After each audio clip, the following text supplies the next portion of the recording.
Sim, tô conseguindo ouvir bem. Inclusive, eu tô com o microfone do fone. Queria saber se vocês estão me ouvindo bem. Então, sim, tá Ah, ótimo. ok. Bom, a gente queria agradecer sua presença, sua disponibilidade para participar hoje, né, e conversar um pouquinho com os nossos alunos aqui. Eu quem agradeço o convite. Inclusive, queria parabenizar a organização e os alunos também, porque eu achei a qualidade dos trabalhos assim muito boa, né? Conversando com a Rúbia, ela falou que são projetos de iniciação científica, então a gente vê que tipo os alunos de vocês já estão assim em nível muito bom. Então, estou muito feliz de estar aqui hoje com vocês. Obrigada. Bom, vamos começar então. Boa tarde e boas-vindas a todos que estão nos acompanhando no nosso sexto ciclo de debates discente, organizado pelo Centro de Estudos e Pesquisa em Relações Internacionais, o CERIFACAMP. Eu sou Fernanda Rebert Maia, aluna do terceiro ano de Relações Internacionais da FACAMP e estagiária do CERIFACAMP. O ciclo visa a difusão dos resultados das pesquisas conduzidas pelos alunos de Relações Internacionais da FACAMP, em formato de projeto de pesquisa, grupos de estudo, monografias e iniciação científica. Nesse ano, o ciclo ocorrerá de 4 a 8 de novembro, com 12 mesas temáticas de apresentação dos ciclos de pesquisa, em formato de pôster. As mesas contam também com a participação de convidados externos, pesquisadores e professores de universidades públicas e privadas brasileiras, como debatedores. Com o propósito de promover a difusão das pesquisas conduzidas pelos alunos de Relações Internacionais da FACAMP, por meio do intercâmbio de conhecimento entre as instituições de ensino e pesquisa dos debatedores convidados, é com grande honra que declaro aberta a 11ª mesa do sexto ciclo de debate existente do Série FACAMP, intitulada China, Transformações Domésticas e Estratégias de Inserção Internacional. Para discutir o tema da mesa de hoje, é com grande prazer que damos as boas-vindas à nossa convidada, Ana Carolina Costa. Ana Carolina é doutoranda em Ciências Sociais pela Unicamp. Sua linha de estudos é das relações China-Brasil. Mestre em Ciência Política pela Universidade Federal de Pernambuco. Bacharel em Ciência Política com ênfase em Relações Internacionais pela Universidade Federal de Pernambuco. Pesquisadora associada do Centro de Estudos Avançados da UFPE, Coordenadoria de Estudos de Ásia, co-curadora de Tecnologia e Inovação da Coordenadoria de Estudos Ásia da UFPE. Atualmente é bolsista do Conselho Nacional de Desenvolvimento Científico e Tecnológico. Ana Carolina, nós agradecemos sua presença e sua disponibilidade para participar do nosso ciclo de debate discente. Na mesa de hoje, contaremos com a apresentação de 3 trabalhos. Vamos começar com a apresentação da pesquisa intitulada A Construção da Mulher na Política do Partido Comunista da China, durante a Era Mao, desenvolvida pela pesquisadora Melissa Noemi Freitas Monteiro. Você terá 10 minutos para apresentar sua pesquisa. Você tem a palavra. Muito obrigada. Boa tarde, pessoal. Boa tarde, Ana. Bom, eu vou falar um pouquinho da minha pesquisa, a construção da mulher na política do Partido Comunista da China. Ela surgiu, a partir do próprio discurso do Mao, quando ele coloca as mulheres no centro, ao dizer que as mulheres, elas basicamente sustentam metade do céu e, por outro lado, elas sustentam metade do mundo. Então, com esse discurso, ele inaugura o papel da mulher como ser participativo nas questões sociais, nas questões políticas e questões econômicas. Eu começo analisando a questão do confucionismo, então eu traço uma trajetória que observa as questões culturais, as questões econômicas e se encaminha para as questões políticas, e dentro delas eu observo as limitações. Por que que as mulheres não conseguem alcançar cargos de liderança dentro do próprio Partido Comunista da China? Quais as limitações, o que impede elas de alcançarem esses cargos. E dentro disso, eu começo essa análise social e análise cultural, partindo do confucionismo, com a ideia das mulheres sendo boas mães, esposas virtuosas, e toda essa relação hierárquica rígida do paternalismo, quando coloca o homem sempre como sempre submetendo a mulher em certas questões. Dentro disso, eu vou analisar a questão econômica, isso como a mulher entra no mercado de trabalho e como ela já entra como uma ferramenta revolucionária nesse sentido. E dentro disso, eu encaminho para a questão política. que é o centro da minha análise. Então, a gente vê, por mais que o partido tenha trazido um discurso de que as mulheres agora podem fazer o que os homens podem fazer, e as mulheres também têm direitos iguais aos homens, então elas podem ocupar cargos e cadeiras de liderança, a gente ainda vê uma subrepresentatividade latente, onde apenas 3 mulheres conseguiram chegar a instâncias altas, mas nunca o comitê permanente do Politburo. E uma das mulheres é interessante que é a própria mulher do Mao Tse Tung. Então, ela está ali, né, nessa posição de ser mulher do grande líder daquela nação. E também é uma questão muito forte que eu trato das cotas. As cotas foi algo que o partido trouxe, mas ele nunca implementou com sucesso, porque eles. Eu vou dar um exemplo do próprio NCC, né, o Partido Nacional, que por mais que ele buscasse implementar as cotas, ele só definia que o total de mulheres teria que ser um pouco a mais do que o anterior. Então, isso nunca foi realmente implementado de uma forma robusta, de uma forma que beneficiasse as mulheres a participar. E esse partido, o Partido Nacional também não é nem a parte central. Além disso, a gente também vê as questões rígidas do próprio partido em relação à idade, em relação a estudo, então a mulher tem que se dedicar integralmente à carreira política, o que acaba limitando também a entrada de muitas mulheres para realmente irem nessa posição de liderança, então elas continuam numa posição doméstica, numa posição mais ligada ao lar. E as normas culturais, como eu disse, estão intrinsecamente ligadas, porque essa questão do profundo enraizamento do confucionismo faz com que a mulher também continue sendo predominantemente colocada nesses papéis mais ligados ao privado do que ao público. E deixa eu só confirmar aqui. Ah, ok. E quando as mulheres alcançam alguma posição dentro desse contexto, elas são colocadas nos chamados trabalhos de mulheres. Ao entrarem no partido, elas são colocadas para cuidarem de questões relacionadas a mulheres ou de questões relacionadas mesmo às questões ecológicas, de educação. Nunca elas geralmente são colocadas em questões mais centrais ou questões de decisões políticas. Então, isso também reforça a ideia de que a contribuição são limitadas nessas questões específicas à política e à liderança em si.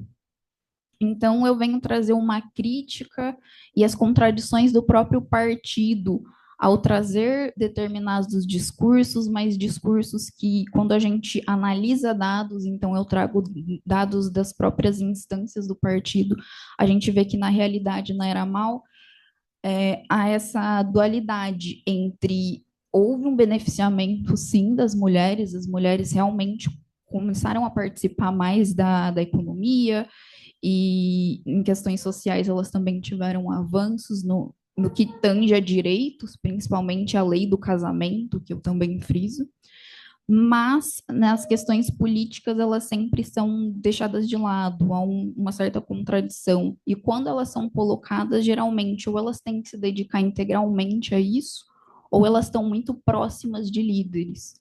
Então, fica esse questionamento da relação da mulher e o poder dentro da China nunca foi de fato efetivado.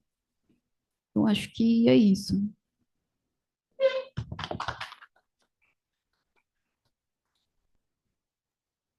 E no caso, eu parto para os meus comentários ou a gente faz todas as apresentações de uma vez?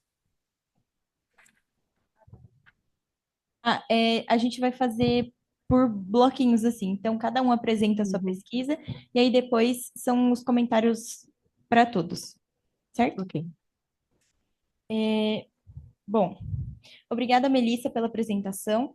Passaremos para a nossa segunda apresentação da pesquisa intitulada A relação do sistema bancário chinês com a abertura da conta de capitais. Estratégia de abertura e financiamento chinês representada pela relação entre os bancos provinciais e o Banco Central. Desenvolvida pelo pesquisador Álvaro Augusto Damasceno Salvador. Você terá 10 minutos para apresentar sua pesquisa. Você tem a palavra. Bom, gente, primeiramente, muito obrigado a todo mundo pelo tempo que vocês tiraram para ouvir a nossa pesquisa. Muito obrigado, Ana Carolina, também por tirar um tempinho do seu dia para ouvir o nosso trabalho. Na minha pesquisa, primeiro, antes de eu começar a minha apresentação de fato, eu queria expor que ela é uma pesquisa muito recente, muito nova. Então, ela ainda não está andando com a pesquisa da Melissa. Ela está engatinhando ainda, mas em breve andará. E também eu queria expor que, por ser muito nova, o tema sofreu algumas alterações e algumas metamorfoses. Mas tudo que eu explicar aqui vai ser aplicado tanto à pesquisa original que eu submeti como resumo para a senhorita, como a pesquisa que ainda tenho hoje em vigência.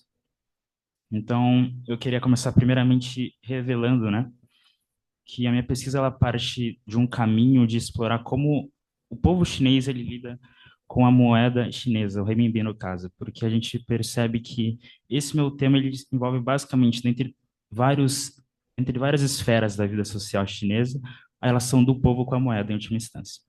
E por envolver a relação do povo com a moeda em última instância, a gente precisa retomar as raízes dessa relação.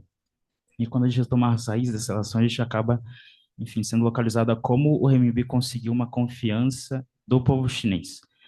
Então a gente parte do final da Guerra Civil, onde a China era praticamente um país, enfim, totalmente dividido, que tinha três moedas de circulação e que o povo sofria demais para ter acesso a insumos básicos, a materiais de subsistência, o que acabava com que nenhuma das moedas propagadas, seja a moeda do Partido Comunista Chinês, o renminbi, a moeda do Kuomintang, e a moeda que os japoneses colocavam em circulação, aderindo à confiança da população chinesa.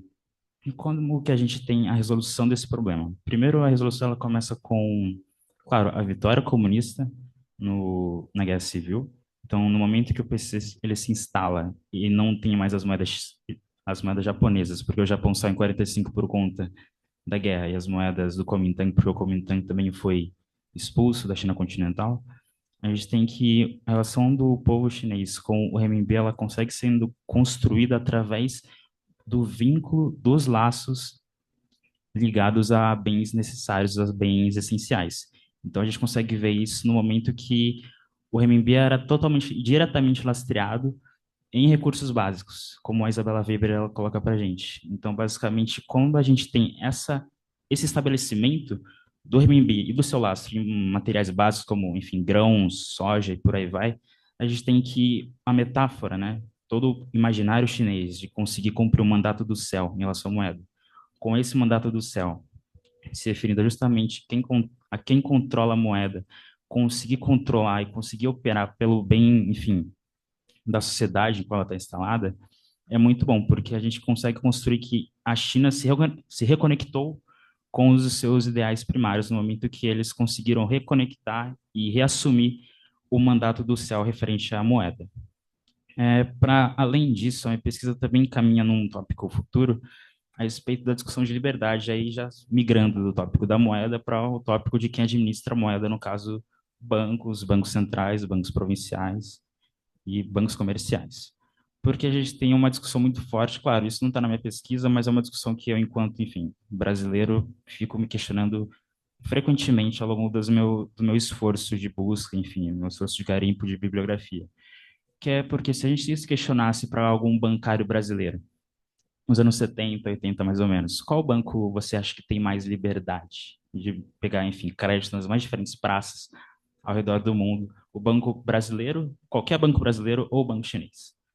Eu aposto que, enfim, 99,9% das pessoas diria que são os bancos brasileiros, porque a gente tem enfim, a gente tinha uma maior liberdade de pegar crédito na Europa, nos eurodólares, com os petrodólares, e isso, enfim, conseguia acumular para a gente um fluxo creditício muito grande. Porém, o que a gente vê hoje? A gente vê hoje que essa liberdade, no primeiro momento, não representa uma liberdade no longo prazo. No longo prazo, a gente tem que, mesmo com o sistema chinês sendo não, enfim, sendo de certa forma proibido de pegar crédito, de ter essas movimentações comerciais e creditícias, hoje o sistema bancário chinês tem uma liberdade infinitamente maior que a do sistema bancário brasileiro. Uma vez que o Banco Central chinês consegue impor suas medidas, enfim, seus instrumentos de política monetária à vontade e dependendo, claro, de diversos fatores numa conjuntura internacional, mas principalmente da sua própria operação. Se o Banco Central brasileiro busca fazer, atualmente, estratégias de política monetária, ele fica muito refém do crédito abundante que os bancos comerciais têm no exterior. Então, ele fica basicamente, a função do Banco Brasileiro hoje é passar do papel reativo, não, do papel ativo para o papel reativo, enquanto o Banco Central chinês consegue não ir para esse papel reativo, e sim ir para o papel ativo. No momento que os bancos chineses também, e isso eu falo enquanto a importância da pesquisa em si. No momento que os bancos ocidentais a gente vê como emissores enfim, de crises, de problemas, na maioria das vezes, os bancos chineses eles conseguem aparecer como uma solução a esses problemas. Então, no momento que eles são representados tanto na sua instância central, do Banco Central, tanto nas suas instâncias provinciais, eles atuam como agentes governamentais para a resolução de problemas. No momento que eles têm, enfim, toda a orquestria do sistema governamental chinês. E, enfim, avançando na minha pesquisa, na minha fala, o centro do tópico é a gente discutir como a financiarização, como a abertura econômica, ela teve implicações sobre toda essa dinâmica de confiança para com a moeda.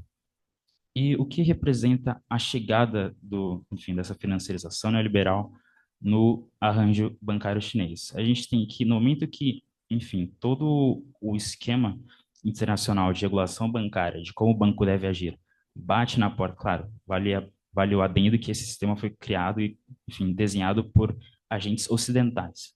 No momento que esse sistema bate à porta da China, a gente tem que o medo chinês de perder o controle da moeda e, por isso, perder o controle do mandato do céu é totalmente reavivado. Então, a gente precisa, enfim, a gente quanto chinês, né? A gente se propõe a promover um certo zelo meio protecionista para com a abertura financeira, porque uma total abertura, como foi feita nos moldes latino-americanos, por exemplo, representaria o mesmo cenário que a gente viu durante 49, que é você não ter controle sobre a sua moeda, e por você não ter controle sobre a sua moeda, não ter controle sobre o mandato do céu.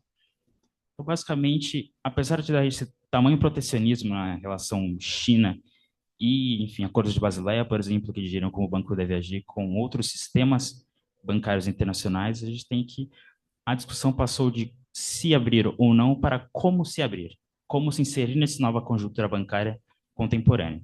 Daí eu citei aqui, enfim, ao longo da minha pesquisa eu tive vários contatos, né, com estratégia de abertura, mas escolhi citar dois aqui só para, enfim, critérios de análise, que é, primeiramente, o desenvolvimento de uma curva onshore e offshore para o renminbi, com a curva offshore sendo, de fato, né, estabelecida e desenvolvida para essa atividade mais especulativa. Então, no momento que a gente tem essas duas curvas, a gente consegue prevenir que o renminbi nacional sofra especulação e por não sofrer especulação, a gente tem que os preços são relativamente estáveis. No momento que o renminbi internacional, o renminbi offshore, sofre especulação, ele, claro, não é um real da vida, mas é muito mais instável do que o renminbi onshore. Outra estratégia também é o desenvolvimento de laboratórios, entre muitas aspas, neoliberais, liberais, como é o caso de Xangai, por exemplo, onde a gente tem uma maior atuação dos agentes internacionais na economia, na geração de emprego e do capital privado em sua pura movimentação ali. Outra estratégia, por último, é que o sistema bancário chinês, como uma estratégia de abertura, ele busca, enquanto instância provincial, aumentar as tributações para que no momento que se aumentam as tributações, os bancos provinciais conseguem arrecadar mais dinheiro, conseguem arrecadar mais moeda. No momento que eles conseguem arrecadar mais moeda, o entendimento que vigora no quesito do Partido Comunista Chinês é que no momento que eles conseguem acumular mais reserva, eles estão mais suscetíveis a administrar eles o risco de se abrir ou não e como se abrir. Então, eu acho isso muito importante porque são barreiras, enfim, que a China vai impondo para o avanço dessa toda agenda neoliberal que, enfim, prega a, a perca de autonomia, a perca de soberania do Banco Central. Então, basicamente, enfim, a minha pesquisa ela avança também um pouco para os anos de 2008, projetando o futuro, uma vez que em 2008 a China teve, enfim, o dilema de se era hora de assumir ou não um papel mais preponderante no sistema internacional, porque a gente teve um hiato internacional que, enfim, um hiato é muito forte, né? A gente teve uma oscilação, digamos assim, do sistema monetário internacional por conta da crise subprime, E se levantou a questão de que se era a hora da China assumir o papel de credora internacional, de, enfim, de mártir no financiamento internacional, ou se não era a hora. Optou-se por esperar um pouquinho mais. Mas a minha pesquisa basicamente é nessa linha e eu agradeço o tempo da senhorita em me ouvir.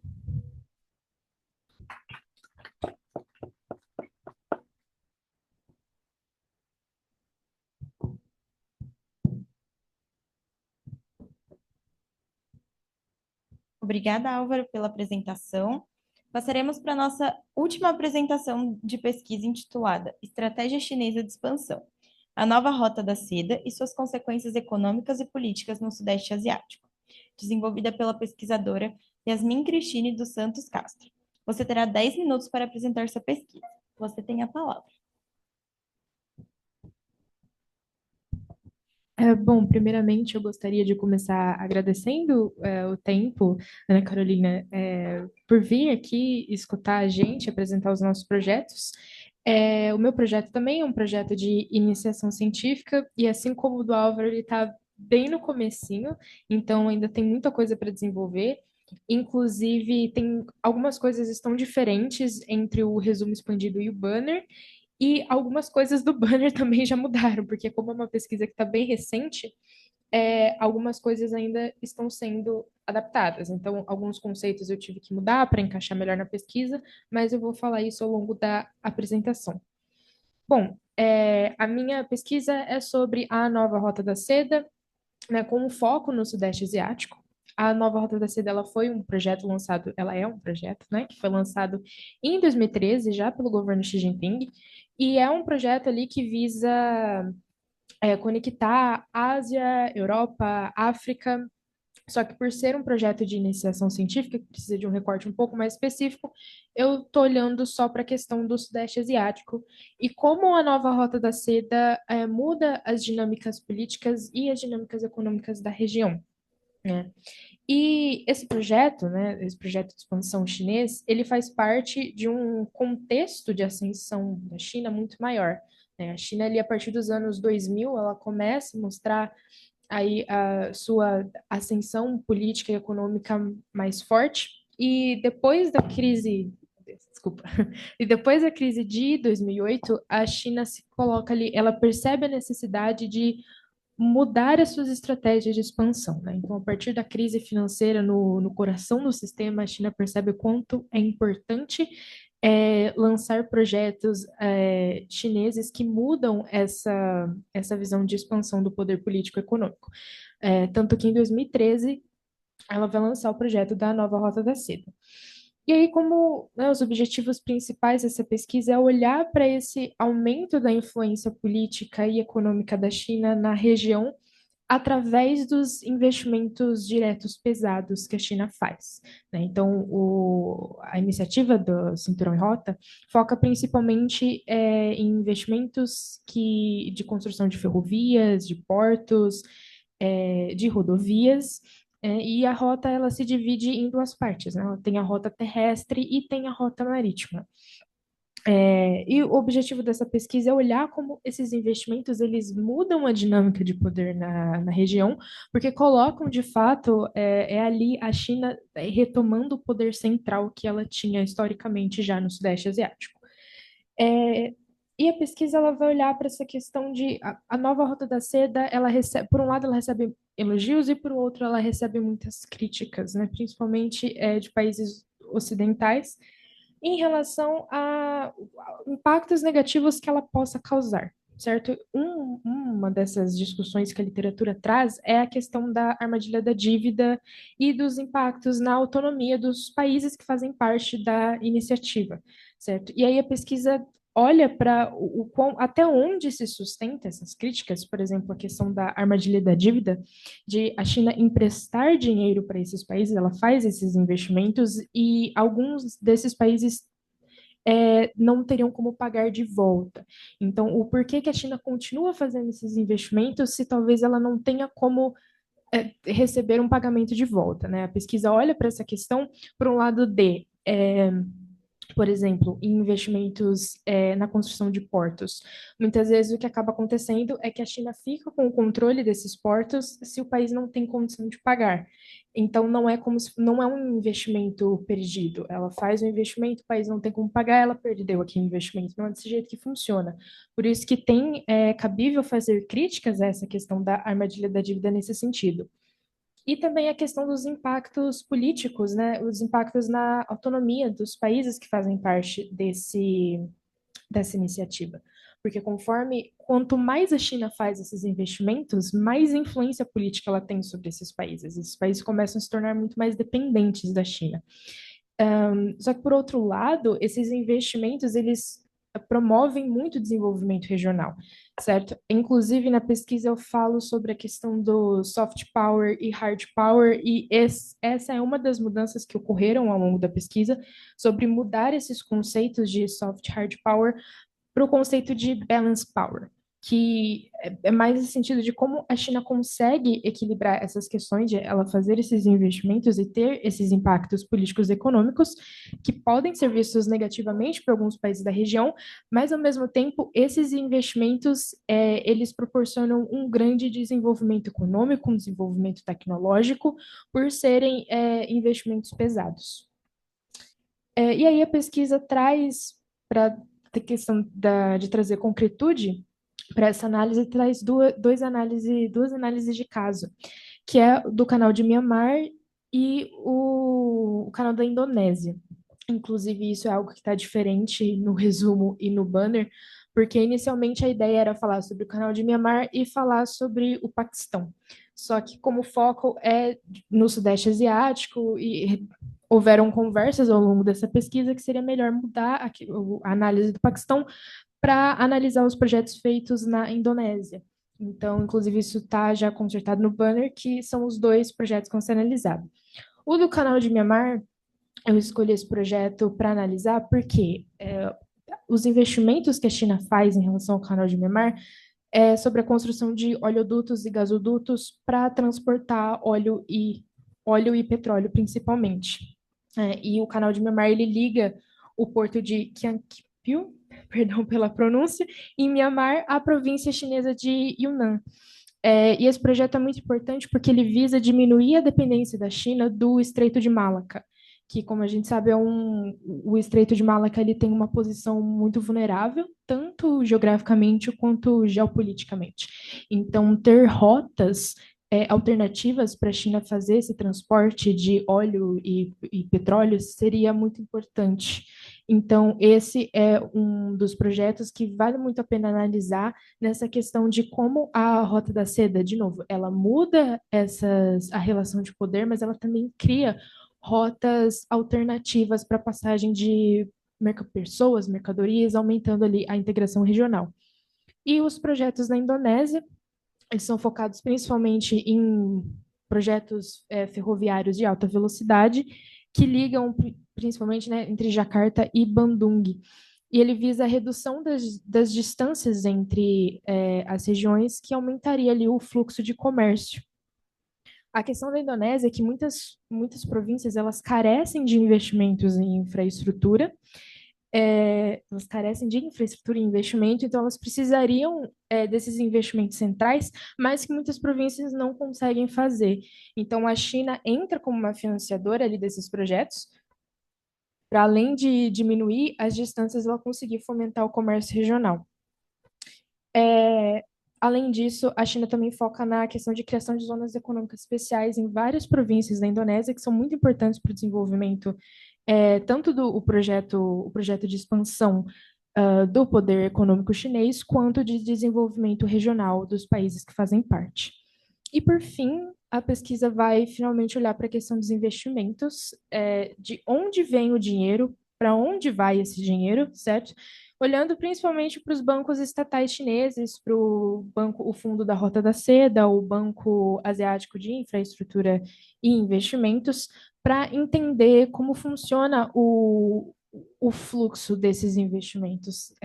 Quem está fazendo esses investimentos, e majoritariamente, óbvio, são os bancos chineses, mas, de fato, aonde eles estão indo? Porque também tem a discussão desses investimentos. Tem uma discussão ao redor dos projetos da Rota da Seda sobre a corrupção em torno do dinheiro. Então, olhar o fluxo de onde o dinheiro está saindo e para onde o dinheiro está indo é muito importante para entender a dimensão econômica, desse projeto. E aí, por fim, a pesquisa olha para a questão da vizinhança, certo? A análise é sobre o Sudeste Asiático, e é importante trazer como a vizinhança da China ali no Sudeste Asiático vê esse projeto, né? Quais são as aceitações, quais são as críticas em relação a esse projeto, e não, as críticas da própria vizinhança e não, por exemplo, olhar para quais são as críticas do Ocidente em relação a esse projeto. Porque eu acho que as críticas do Ocidente elas já estão bem óbvias, mas é importante agora a gente olhar para essa aceitação da vizinhança, certo? Porque o objetivo da China é promover ali o desenvolvimento naquela região. Então é importante a gente discutir sobre como os países próximos da China, os países que são parceiros ou países que têm algum embate político com a China mesmo, que muitos desses embates políticos entre não só entre países do Sudeste Asiático e a China diretamente, mas entre outros países do Sudeste Asiático, às vezes eles são deixados de lado no projeto da Rota da Seda. Então, eu trago na pesquisa essa questão da aceitação dos vizinhos em relação ao projeto. Eu creio que é isso.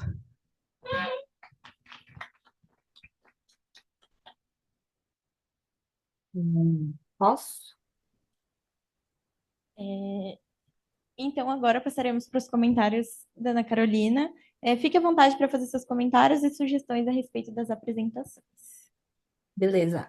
Gente, mais uma vez eu agradeço o convite e parabenizo aos três palestrantes. O nível da pesquisa de vocês, assim, a gente consegue ver como já nasce num ótimo nível e como a partir já houve mudanças. Então, muitos dos comentários que eu ia fazer aqui, com base no que foi submetido, já vi, por exemplo, que vocês já avançaram em relação a isso. A gente tem uma hora, né? Legal. Então, a gente tem bastante tempo para conversar e ficar numa troca mais horizontal e integrativa do que eu simplesmente falar, falar, falar e vocês só escutarem. E então, eu vou começar pela ordem, vou começar pela Melissa. Melissa, é, primeiro, parabenizar pelo teu trabalho, pelo tema. Metodologicamente, assim, a parte de métodos da tua pesquisa, eu achei que ela está muito honesta, muito factível. Não encontrei muitos problemas. Na verdade, acho que eu não encontrei nenhum problema na metodologia que você escolheu, na verdade. Gente, só me confirma que vocês estão me ouvindo, por favor. Ah, beleza. É, E o que eu achei interessante do teu trabalho é que, apesar de ser um tema que foge um pouco do tema mainstream das relações internacionais, porque a gente tá querendo estudar um pouquinho sobre participação política, papel da mulher na China, na história política, ainda assim é um tema que ele tem um desenvolvimento de pesquisa no Brasil que já está em andamento. Eu sou aqui da Federal. E aqui eu tenho a professora de História, Cristine Rufino da Bar, que ela desenvolve justamente pesquisas sobre movimento revolucionário e o papel da mulher no movimento revolucionário da China. E ela tem várias alunas que ela já orienta, né, sobre essa temática, mais ou menos. Então, e aí eu notei, por exemplo, que você não citou alguma dessas alunas, então talvez você não conheça e aí eu já queria até te indicar, que eu acho que é um livro, o livro dela, da Ba, é Mulheres no Movimento Revolucionário Chinês, 1839-1949. Foi de 2006, se eu não me engano, esse livro, mas ele é um livro seminal. Eu acho que todo pesquisador precisa ler em algum momento da vida que queira estudar a China. E eu posso depois te passar o contato dela e talvez você possa entrar em contato sobre como adquirir o livro. Eu acho que não tem ele digital. Mas ele é extremamente importante para você conseguir compreender de onde a China sai, no quesito da participação feminina, para onde e onde ela chega. E outra autora que eu senti que faltou no teu trabalho, que é a historiadora Flora Bottom. Não sei se você conhece. Tem um artigo dela num livro, o livro é de 95, chamado Mulheres na China, de Tassiana Fizak. Esse livro também é muito bom. E o artigo dela em específico é A Longa Marcha Rumo à Igualdade, Mulher e Família na China. A autora é Flora Bottom. A professora Flora e a professora Cristine, elas são duas pesquisadoras seminais no quesito de participação política feminina aqui no Brasil. Então, são mulheres brasileiras que estão olhando a, como é que se diz? Desenvolvendo pesquisa sobre esse tema aqui no Brasil. E aí, o primeiro ponto, assim, que eu achei que me gerou uma certa dúvida foi quando eu olhei o teu trabalho e me pareceu, muitas vezes, que tu olhava essa era mal, de 49 a 79, com as lentes de uma mulher da década do século XXI, sabe? Da década de 2020. Porque você, em muitos momentos você fala que existe uma contradição, que não existem, as cotas elas não estão sendo respeitadas. E eu concordo com você. Hoje, para a China de hoje, eu concordo. Assim, a gente tem que levar esse debate. Mas talvez me pareça injusto usar essa métrica com a China da era mal. Porque se a gente for olhar o mundo ao redor, nessa mesma era, a gente está falando, por exemplo, Margaret Thatcher é a primeira-ministra do Reino Unido e ela só chega ao poder em 1979. Depois dela, não houve outra primeira-ministra. Até hoje, nos Estados Unidos, não houve uma presidenta mulher. Então, a gente está falando de uma representação política feminina no mundo inteiro que ela é capenga, desculpa a palavra, mas ela é difícil, sabe? Então, é, talvez balizar o que é e entender o contexto chinês nesse momento, porque nesse momento a era mala tá, como até o Álvaro ele chega a citar um pouco, a China nessa época ela está preocupada em lidar com questões como a fome, né, como redução de pobreza. A China ela vem no movimento pós-revolucionário de um país extremamente pobre que sofreu um século de humilhações e que ela basicamente se preocupa em sobreviver nesse contexto internacional. E aí eu achei importante ressaltar isso agora, porque aí a gente consegue talvez depois, como é que se diz, compreender o teu trabalho. Tipo, o teu trabalho ele vai só nessa era, 49, 79, você quer olhar a história, digamos, você, como eu brinco na ciência política, a gente vai analisar o cadáver, ou a gente vai analisar o cadáver e a gente quer pular para frente, porque acho que isso precisa estar mais claro. Em vários momentos do teu texto, eu encontrei uma certa dificuldade, porque justamente você está falando do passado, mas você se reporta ao presente. Ah, isso impede. Cadê? Deixa eu pegar os, os comentários que eu fiz no teu projeto. Eu posso até mandar depois para vocês os comentários que eu fiz no projeto mesmo, mas assim, eles são tão mais brutos, assim. É, mas assim.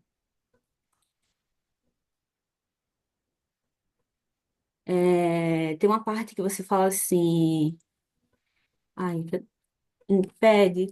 Ah, sim, tá lá no finalzinho.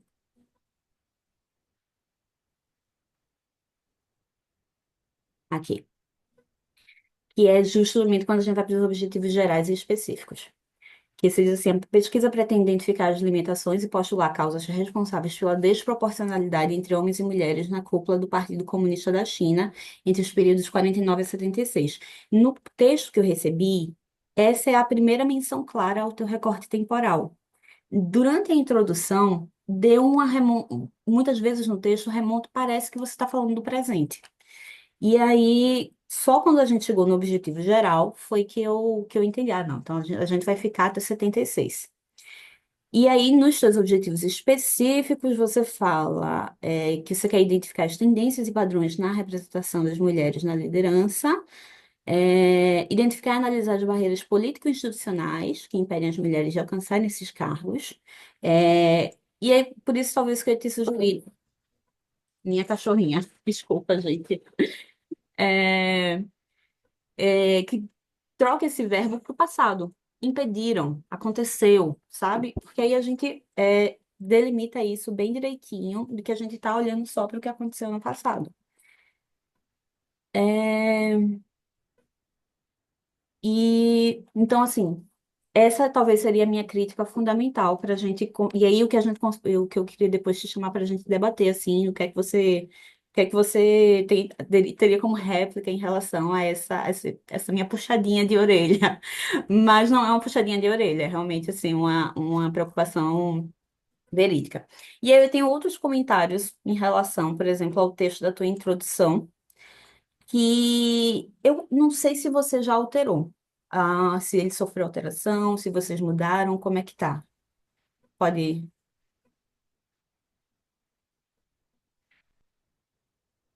Bom, ele sofreu uma alteração, possivelmente, porque eu enviei a última versão essa semana para o meu orientador, então eu dei uma corrigida, até porque eu levei essa pesquisa para minha monografia, então houve algumas correções, estão havendo algumas correções, então acredito que ele pode ter alterado um pouco. Beleza, Pode, beleza. pode trazer as suas considerações. Mas é o seguinte, o que eu achei que faltou assim na tua introdução, por exemplo, é porque a tua isso é para todos os projetos de pesquisa. Quando a gente vai escrever, a gente quer inserir o nosso trabalho dentro de um contexto, né? De uma pesquisa que está acontecendo e tal. E aí, por exemplo, o que eu senti, tua introdução, ela não tem nenhuma citação de revisão bibliográfica, pelo menos na versão que eu peguei.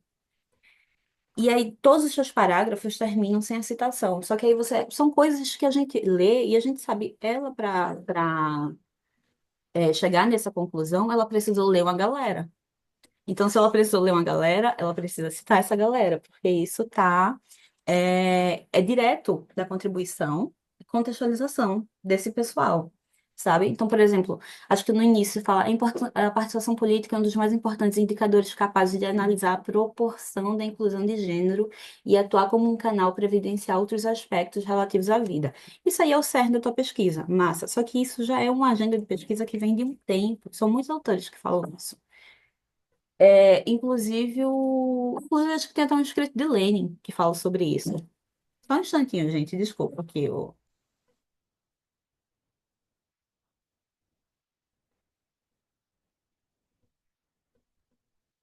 dilemas do híbrido. Então, assim, acho que faltou, por exemplo, fazer uma citação ali no texto de quem é que você leu para pegar essas referências, sabe? Então, Ah, durante toda a tua introdução, eu senti essa necessidade, especialmente também quando tu fala assim. A observar a lacuna existente na participação política das mulheres na China, bem como no discurso chinês, a contradição a respeito da igualdade política e participação limitada. E aí a minha pergunta para tu é, tipo, tem algum achado publicado que corrobore toda essa contribuição que você perceba? Cite ela, para você depois não levar um puxão de orelha de, tipo, quem é que você está citando? É importante ter lá, porque aí depois vai estar na referência, entendeu? E especialmente porque vai estar no já é uma pesquisa para um TCC, e assim, eu de fato entendo como um projeto que tem muito potencial para ser um trabalho de conclusão de curso, sabe? E parabenizo você. E, enfim, outro. é, assim, uma coisa que eu achei bem interessante foi a justificativa que você usou, né,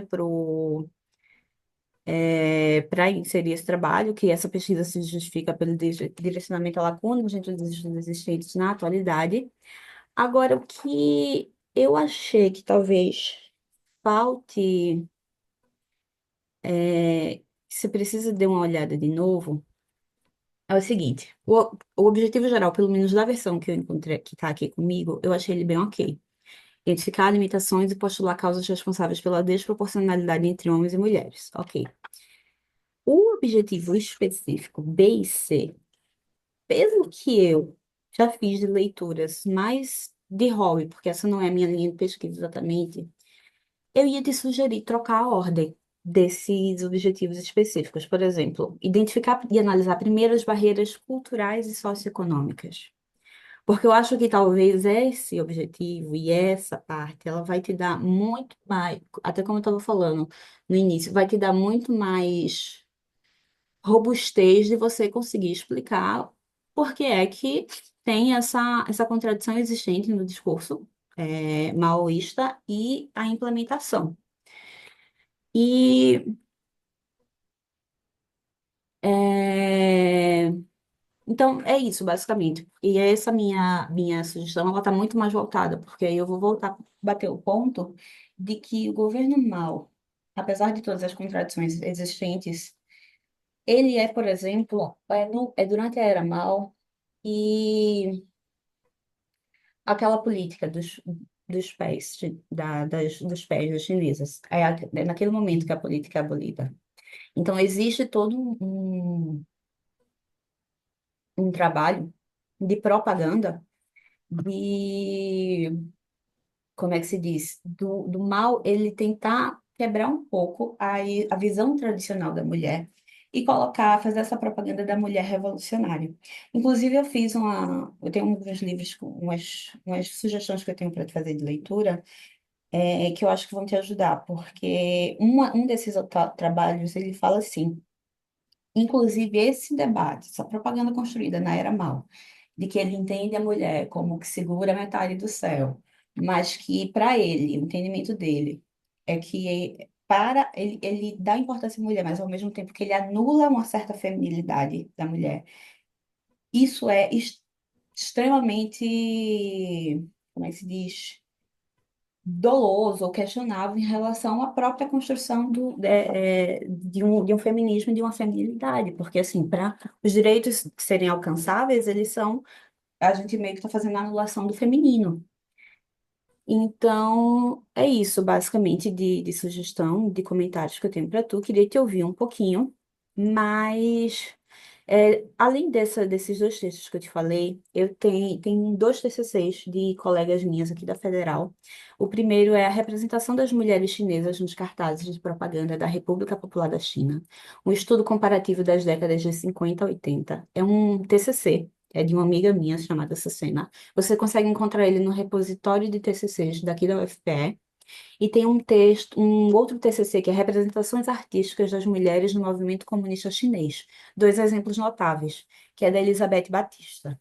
Ambos TCCs são orientados pela professora Cristine Idabá, que eu te comentei aqui.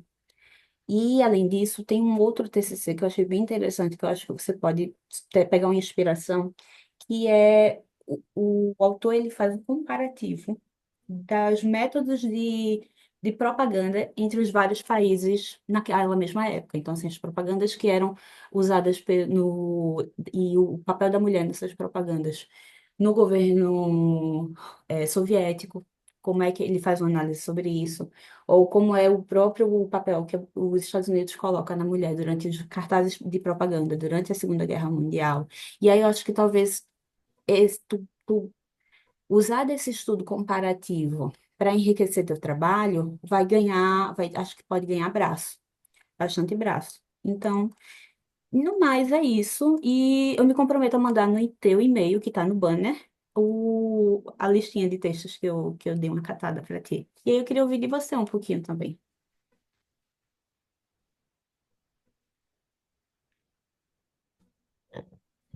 Bom, Ana, eu queria muito agradecer você pelas suas considerações, principalmente pela bibliografia que você está me enviando, porque eu encontrei uma certa dificuldade e eu até exploro muitos textos que vêm de fora. Eu tinha uma preocupação em não trazer uma visão muito ocidental para minha pesquisa. Então, basicamente, a maior parte da minha pesquisa são mulheres chinesas, só que são textos realmente traduzidos para o inglês.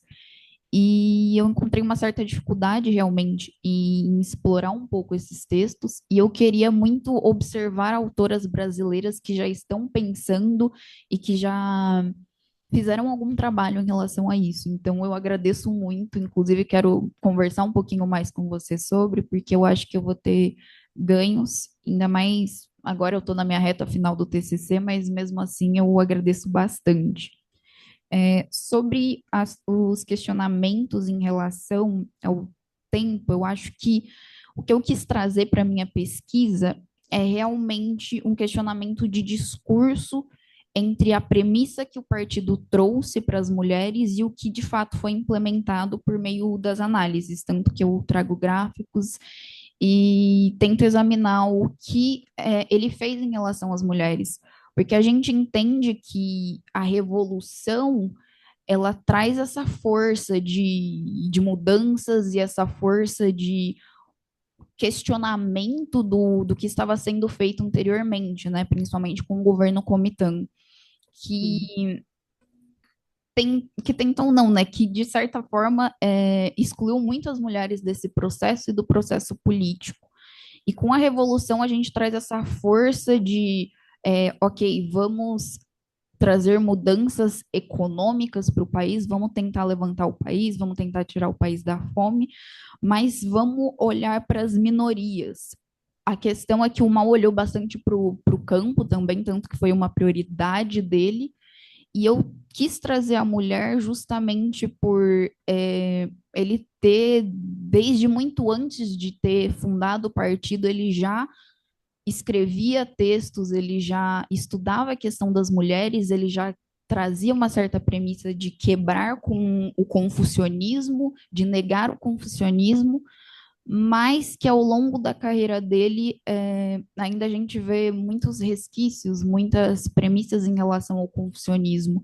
Então, eu acho que analisar a trajetória das mulheres ali no Oriente não trouxe um comparativo com o Ocidente em relação à época, por mais que eu também concorde que mesmo hoje as mulheres ainda não têm um papel aqui no Ocidente, olhando para o Ocidente, não tem um papel de muita relevância em lideranças, eu quis trazer essa visão, que era uma visão que eu realmente era muito curiosa, de como o partido olhava, como o Mao olhava as mulheres e como ele buscou trazer elas para a política. Então, eu acho que é muito importante você trazer esse questionamento, e eu realmente também me questiono é, como isso foi feito e as dificuldades em relação a todo o processo de revolução que a gente sabe que teve. Mas eu acho que o ganho, eu acho que justamente esse, de olhar o discurso, de olhar o que o partido escrevia, de olhar as leis, de olhar quais foram as mudanças e o que realmente de fato ocorreu. E deixa eu ver se tem mais alguma questão. Eu acho que o objetivo é bem coerente, porque eu trouxe realmente uma análise das barreiras sociais e socioeconômicas, então eu acho que faz muito sentido mudar a ordem também. E corrigir essas questões frentes ao colocar no presente muitas coisas que estão no passado. Eu corrigi algumas porque eu fiz isso no meu próprio texto, então eu conversei até com o meu orientador e com a minha professora de monografia, e realmente eu colocava muitas coisas no presente, o que pode gerar uma certa confusão. E a sua pergunta sobre eu levar o meu trabalho adiante no sentido de continuar analisando a política no hoje, é, eu quis eu quis anteriormente traçar uma análise até a época do Xi Jinping, só que devido ao arcabouço e eu acho que até não a demora, mas eu acho que eu fui orientada também a ficar na era Mao e eu quis explorar um pouquinho mais disso. Iria ser um esforço muito legal e muito interessante caso eu quero fazer isso no futuro, caso eu continue pesquisando, porque eu encontrei algumas dificuldades no hoje e algumas coisas que realmente faltam no hoje, então eu acho que seria muito interessante, talvez, olhar também e trazer essa comparação. Mas muito obrigada, eu acho que foi muito bom ouvir alguns comentários, principalmente para eu poder ler mais, poder adaptar algumas coisas. E é isso, eu quero continuar conversando com você. Muito obrigada pelos comentários. Antes de eu passar para os comentários do Álvaro, nesse e-mail que eu vou te mandar, tem uma ementa de uma disciplina daqui de ciência, daqui não, daí, que estou em Recife, de ciências sociais da Unicamp, que é especificamente sobre a trajetória do discurso feminista na China pós-revolução e chega até hoje a contemporaneidade, digamos assim. Então, a gente tem vários estudos de gênero. E aí eu vou te mandar essa ementa junto, porque aí fica o meu, assim, até o meu, minha palavra de incentivo. Faça no mestrado, faça no mestrado, sabe? Leve para o mestrado, veja, porque aí você pode ver as outras eras, digamos assim. Ah, então, fica aí minha palavra de incentivo. E aí, passando. Obrigada. É, nada. Passando aqui para o Álvaro, também queria te parabenizar pelo tema. Acho que em vários momentos, acho que da tua apresentação e também da Yasmin, eu estava se balançando na cabeça, porque eram coisas que eu de fato concordo. Só que aí, o que eu achei muito interessante do teu tema é que a relevância e a pertinência dele, né? Só que tem, e aí foi bom também você falar que, assim, o projeto ele tá bem no início, porque, de fato, quando eu li a primeira versão que me foi entregue, e depois eu li o banner, e aí ficou evidente, tinha tipo, uma diferença muito grande, e até no sentido de que o banner, ele tá mais claro de onde você quer chegar do que o primeiro projeto. E aí, nesse primeiro projeto, assim, tem vários comentários que eu preciso fazer de ordem assim, de formal, de metodologia, de como se escrever um projeto. Mas assim, e aí a mesma dica a mesma coisa que eu falar para que eu falei para Melissa e vou falar depois para Yasmin, leiam tudo isso como assim, dicas de quem já esteve no lugar de vocês, e não como tipo, olha, que trabalho horrível, não é isso. O trabalho tá muito bom. É só porque assim, eu acho que aí ajuda a ter mais clareza, sabe? Outra coisa que eu achei muito, muito boa foi a partir do banner, e aí já foi um salto do teu projeto, que tu inseriu a América Latina nesse debate. Porque aí você, tipo, olha, eu acho esse insight maravilhoso, porque quando você olha para a China, quando você olha para a relação que ela tem com outros países, ou também quando você olha para os Estados Unidos e a relação com outros países, enfim, quando você olha para outros países, você tá sempre ali com um pouquinho atrás na orelha, de tipo, o que é que o Brasil consegue aprender disso? O que é que a gente consegue usar para o Brasil, para a América Latina? Eu acho que a gente, enquanto pesquisador latino-americano, tem que estar sempre com isso na cabeça. E aí eu fiz também alguns os comentários dentro do teu texto, deixa eu só localizar ele aqui. E aí o teu mesmo, eu vou realmente seguir a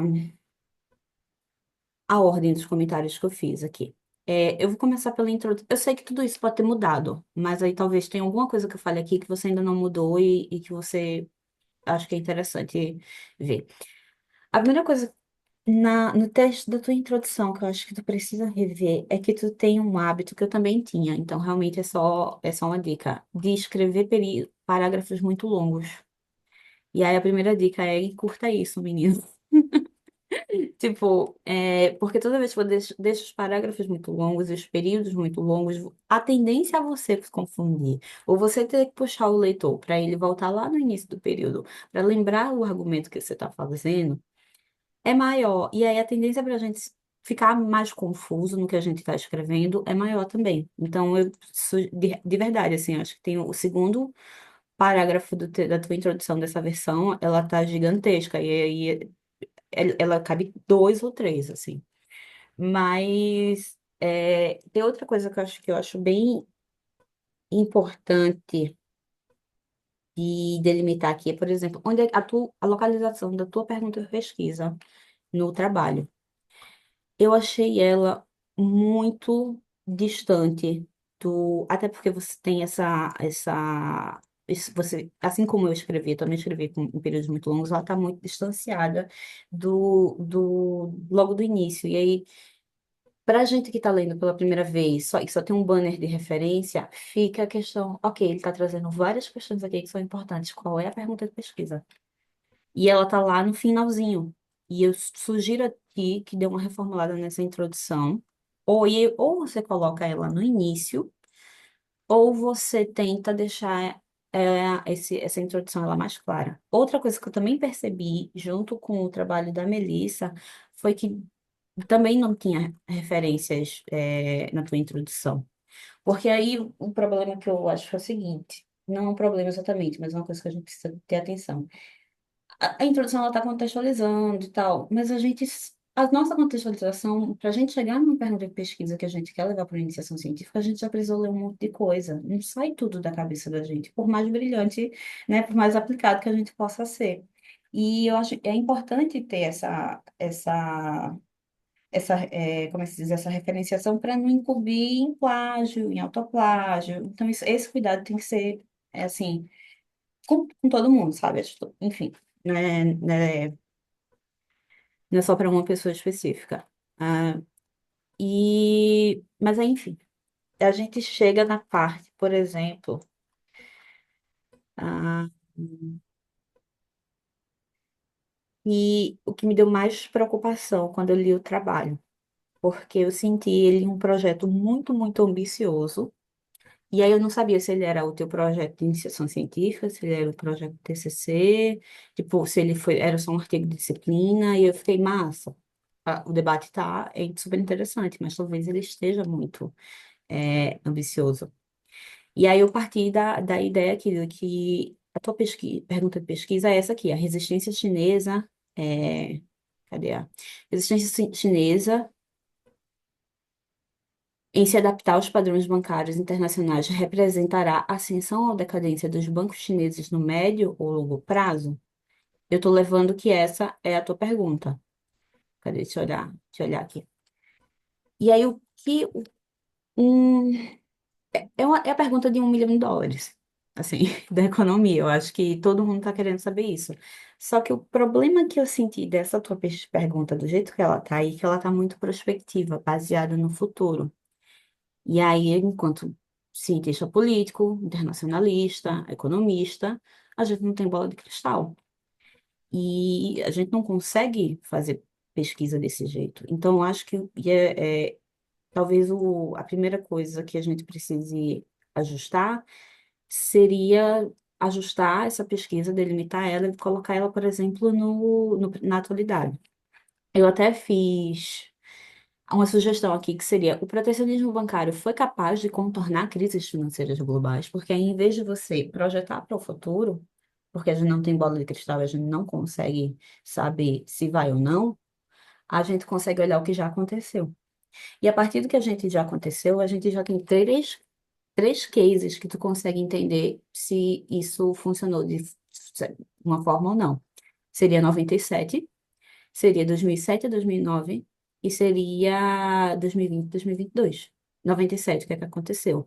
A crise asiática, crise nos países asiáticos. Foi quando a China, inclusive, vai dialogar com o pessoal, com o trabalho da Yasmin, porque é quando a China se insere no contexto do Sudeste Asiático. E aí, depois, até na minha dissertação, eu discuto que isso é o início de uma construção de um poder hegemônico na região, blá, blá, blá. Mas, enfim, essa é a primeira tentativa. É quando a China se coloca para os seus vizinhos como parceira.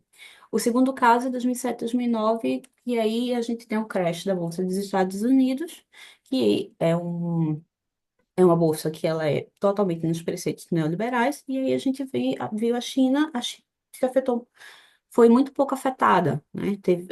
O, as consequências elas foram muito díspares. E tem 2020 e 2022, porque a gente tem uma pandemia do coronavírus que trouxe consequências econômicas. E como isso afeta a própria estabilidade e governabilidade da China. Então, talvez esse seja o primeiro ponto. E o segundo ponto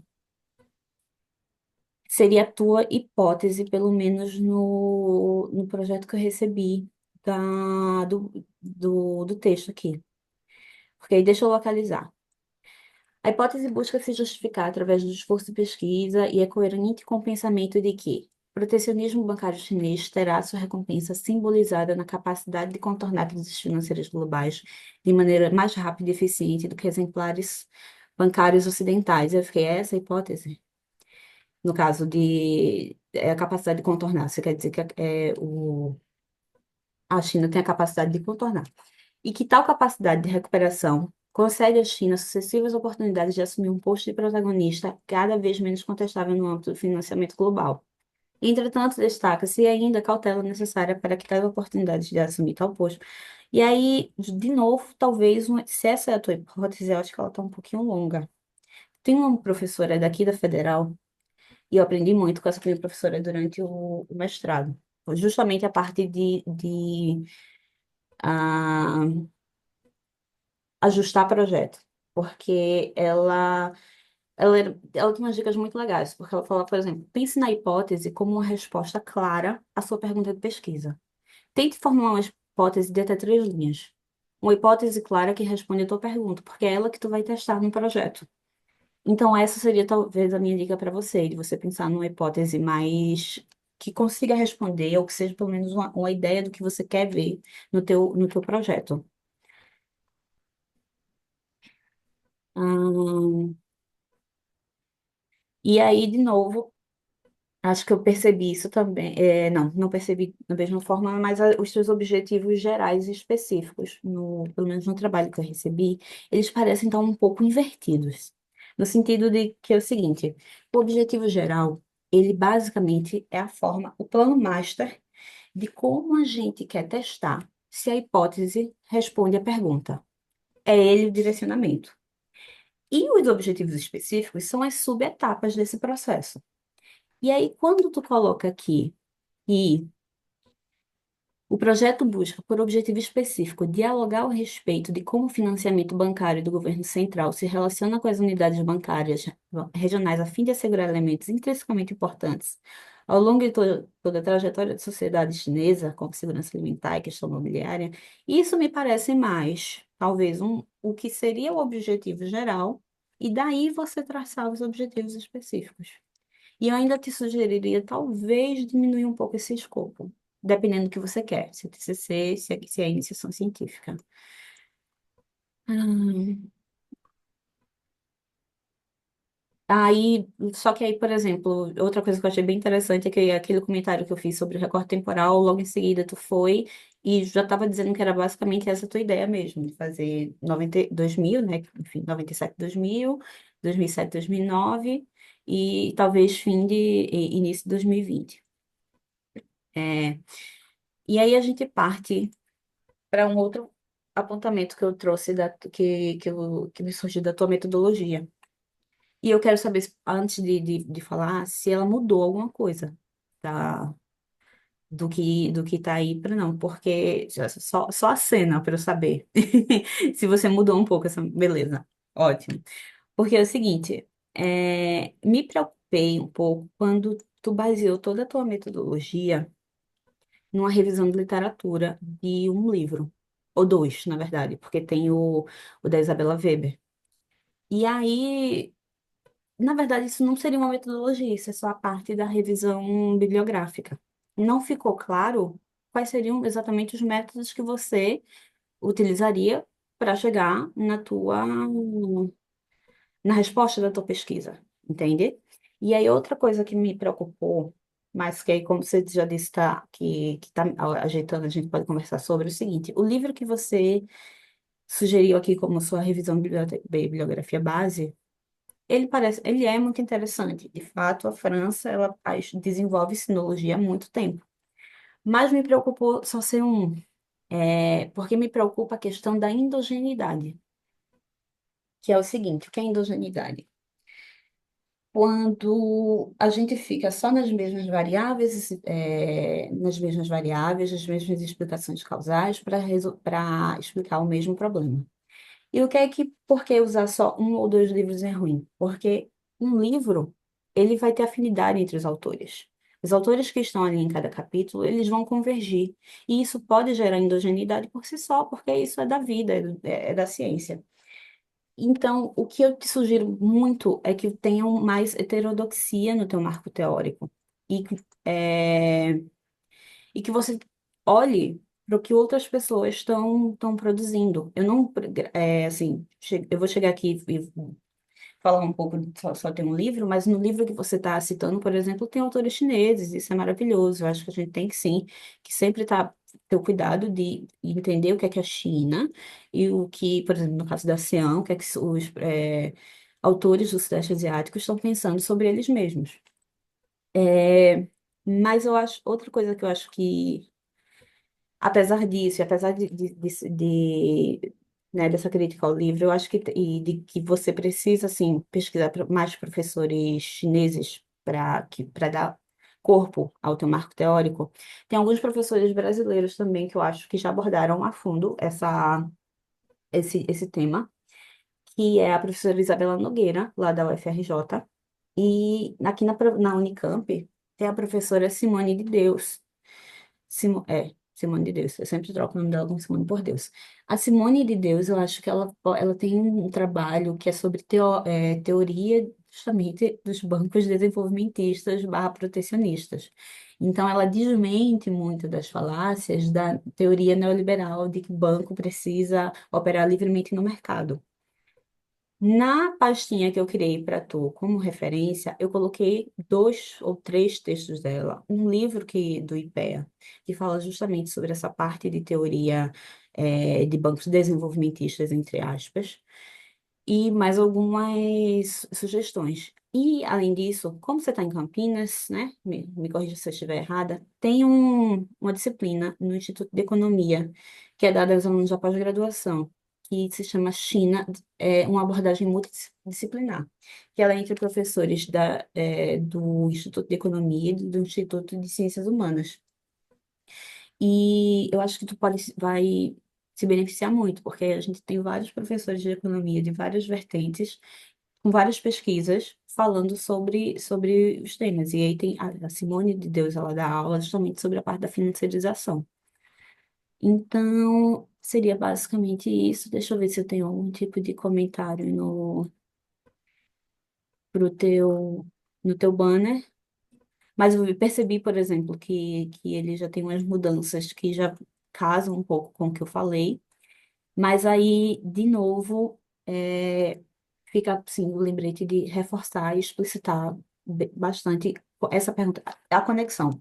Pergunta de pesquisa, hipótese, objetivo geral e específico. Acho que isso precisa estar mais claro no teu projeto. Então, antes de passar para a Yasmin, se você quiser comentar um pouco, e assim, de novo, não, se eu fui muito dura, não é essa a intenção, é mais realmente de dar dicas a partir assim, do sofrimento que eu já passei. Ana, relaxa. Acho que a academia é feita disso, né? Feita de troca de conhecimento e a gente afiando, entre muitas aspas, a pesquisa, né? Uns dos outros. Então, relaxa, tá tudo bem. Seguindo os comentários, eu acho que, enfim, esse projeto que eu submeti, né, ao Ciclo e à Senhorita, foi um dos primeiros que eu acabei desenvolvendo relacionado a essa pesquisa. Então, peço desculpas também enfim, pelo caráter abstrato que ele possa se encontrar ainda. Tanto que você fala que ele está muito ambicioso. Eu comecei ao longo das minhas pesquisas a perceber que era um tema relativamente muito grande. A, a hipótese era muito grande, a pergunta era muito ambiciosa, e acho que é necessário a gente polir um pouco mais esse campo de estudo, porque é um campo muito vasto. Então, basicamente, eu migrei de analisar toda a relação do sistema bancário inteiro para a cobertura da conta de capitais para analisar mais ou menos como é a interação interna da China, como é a interação dos bancos, do Banco Central, no caso, com as filiais, entre muitas aspas, provinciais dos bancos. Eu acho que quando a gente já começa a olhar por essa lente um pouco mais apurada, a gente consegue ter alguns retornos muito mais específicos do que, enfim, do que a gente estava tendo no início dessa pesquisa, porque eu submeti ela no início de setembro, e então o meu esforço de outubro não está contemplado aqui. Mas, enfim, deixa eu continuar aqui, deixa eu ver.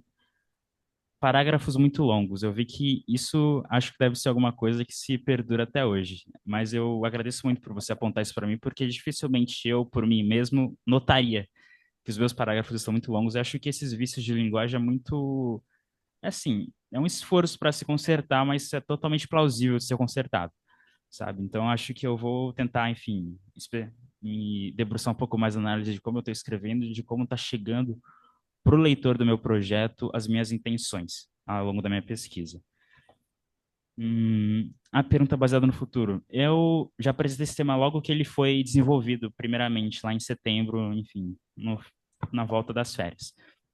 Essa foi uma das questões que apontaram, que a pergunta é baseada em prognósticos, né, em palpites. E eu acho muito melhor a gente pegar essa pergunta, enfim, que é uma das alterações que eu fiz, né? Que é um sistema muito parecido com a sugestão que você deu. Que basicamente é pegar essa pergunta e trazer ela para o presente passado, em vez do presente futuro, sabe? Acho que quando a gente traz para o presente passado, a gente consegue ver um ciclo completo, né? Do problema, de como ele foi tratado, de como ele foi solucionado, se foi solucionado. Então, eu trouxe essa pergunta para o presente, futuro, presente passado, para a gente ter esse ciclo completo, entende? Deixa eu ver. Eu acho que os demais comentários são, enfim, que a hipótese está grande, que eu, enfim, concordo. Dos objetivos também. Os objetivos eu estou encontrando, junto com o meu professor orientador, um pouco de dificuldade para estabelecer eles ainda. Então, eu compreendo que eles possam estar invertidos e até desconexos, de certa maneira. Mas eu vou, enfim, me debruçar em analisar isso a fundo. E sobre a bibliografia, era uma dificuldade que eu estava encontrando bastante, porque, assim, eu estou me apoiando, enfim, eu já abri o meu leque de livros para além dos dois livros que eu citei. Eu não sei se eu tinha chegado no terceiro a essa época. Mas apesar da, enfim, da França ter, tipo, conseguir trazer para essa discussão alguns autores chineses, eu fico com receio porque ainda assim é a França, entendeu? Ainda assim é uma Uhum. interpretação ocidental, então eu fico muito com o pé atrás. Mas essas pesquisadoras brasileiras que você me indicou, eu acho muito interessante para ver uma, porque eu acho que elas vão ter o mesmo insight que a gente teve aqui, de fazer a comparação da China com o nosso, mesmo elas não querendo. Eu acho que é um Uhum. negócio inerente da pesquisa delas. Então, eu vou entrar em contato com elas. Eu agradeço muito por você ter indicado, enfim, as obras delas para mim. Enfim, basicamente, eu acho que os meus comentários são isso. São esses. Eu agradeço muito a sua paciência e é isso. Muito obrigado. Nada. Deixa eu só um comentário adicional que nesse texto que eu vou te mandar, eu acho que tem talvez, assim, a minha ambição de querer ajudar, talvez eu consiga nesse texto que eu vou te mandar da Simone de Deus, tem um dela e um com Salheira Toca, talvez a partir de você ler esse texto, você consiga desenvolver melhor seus objetivos específicos. Porque justamente o que a de Deus faz é explicar a teoria, ela pega todo o marco teórico dela, ela explica a teoria, tanto é que China nem é exatamente o grande foco da pesquisa dela no que já foi publicado. Ela dá muita aula sobre, ela explica muito bem. Mas se você for olhar lá no, as referências de publicação dela, ela está olhando América Latina. Mas para estudar América Latina, ela teve que ir lá na China. Então, acho que essa é uma leitura dessa parte que vai te beneficiar bastante. E é isso, basicamente. Eu já percebi que eu já estou um pouco adiantada, tenho uma certa mania de falar muito, então acho que a gente precisa correr para fazer os apontamentos do trabalho da Yasmin. E aí, Yasmin, primeiro de tudo eu te pergunto, você já questionou quantas vezes as escolhas que você faz na sua vida depois que você começou a fazer esse projeto? Porque meu TCC e minha dissertação foi sobre Sudeste Asiático. E aí eu caí na besteira de fazer o TCC e depois eu fui para fazer a dissertação. E nas duas vezes eu me perguntei o que é que eu estou fazendo da minha vida. Porque se vocês relataram dificuldade de encontrar referência para esses dois temas, agora pense falar, encontrar referência de países como Camboja, Mianmar, Indonésia, Tailândia. Então, assim, até a referência bibliográfica, até para fazer a parte de. E eu lembro, inclusive, Yasmin, eu fui pesquisar algumas referências, até do que eu tinha e o que é que veio de novo depois de ter escrito e defendido minha dissertação. Eu fui pesquisar as referências e eu me lembrei porque foi que eu passei de estudar. Eu evoluí, saí da agenda de estudar Sudeste Asiático e voltei para o Brasil e China, porque eu não aguentava mais lutar para encontrar dados trabalháveis, sabe? A gente tenta procurar artigo e o artigo ele está trancado e você não consegue, você não tem um acesso livre, enfim. Então, só disso eu te parabenizo pela disposição. Você é uma heroína.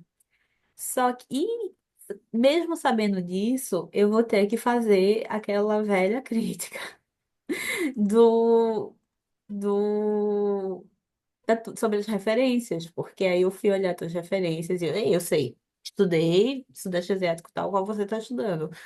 Mas aí, de fato, todas as suas críticas ou todas as suas referências, elas estão baseadas em trabalhos ou brasileiros ou trabalhos acho que tem como é que se diz, alguns aqui da Europa e tal, mas não tem um chinês, sabe? Pelo menos nesse projeto que eu recebi, não tem um chinês, não tem um autor que seja do Sudeste Asiático. E isso, eu sei que é difícil, mas a gente precisa tentar incluir. E ao mesmo tempo que eu sei que eu preciso tentar incluir, eu também vou te mandar na pastinha vários trabalhos de professores brasileiros para ajudar, inclusive do meu antigo orientador, que é o Marcos Costa Lima, porque ele fala sobre a nova Rota da Seda, ele tem uma pesquisa extensa sobre a nova Rota da Seda. Em algum momento ele se debruçou a estudar o Sudeste Asiático, e eu acho que vai te ajudar bastante, né, na delimitação do teu recorte, que na verdade eu já achei que ele está bem delimitado até. Encontrei, inclusive do projeto para o banner, algumas coisas eu até achei mais interessante da forma como está no projeto do que no banner. No projeto ficou mais claro do que no banner. Só que aí a primeira pergunta que eu preciso até fazer, preciso aqui da tua resposta para tecer esse primeiro comentário qual é o que é que tu quis dizer aqui no banner como hard power por meio do controle dos financiamentos e das infraestruturas estratégicas? Tu tá usando o conceito de Nike ou Ohane aqui? Porque tá um pouco. Enfim, eu quero perguntar. E qual foi o conceito que você vai utilizar agora, em vez do hard power? Porque você disse que ia trocar.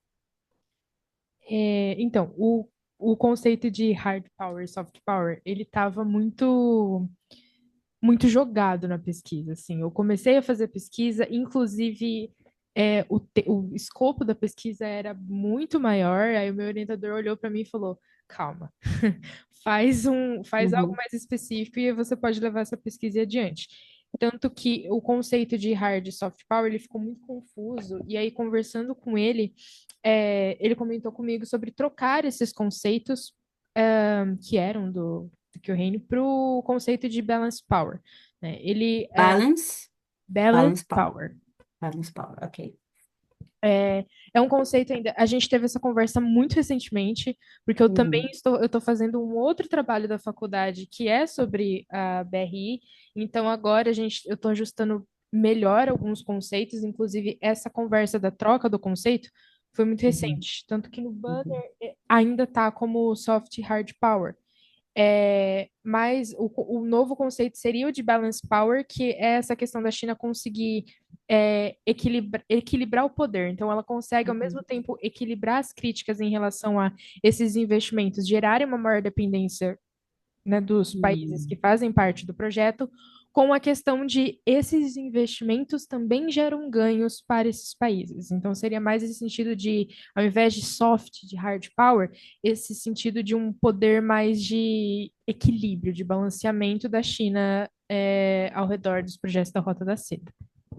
Ok, beleza. Então, porque o que acontece? No banner tá aqui colocado invertido. É esse o problema que eu detectei. Porque você fala hard power por meio do controle dos financiamentos e das infraestruturas estratégicas. E aí você vai olhar inclusive que eu acabei de escrever um artigo que eu cheguei a usar, falar um pouco de Então, assim, na verdade, esse conjunto, teu conceito de hard power no banner, ele tá bem confuso. Porque, veja. Dentro da teoria da interdependência, o soft power existe dentro de uma lógica de arena internacional de interdependência complexa.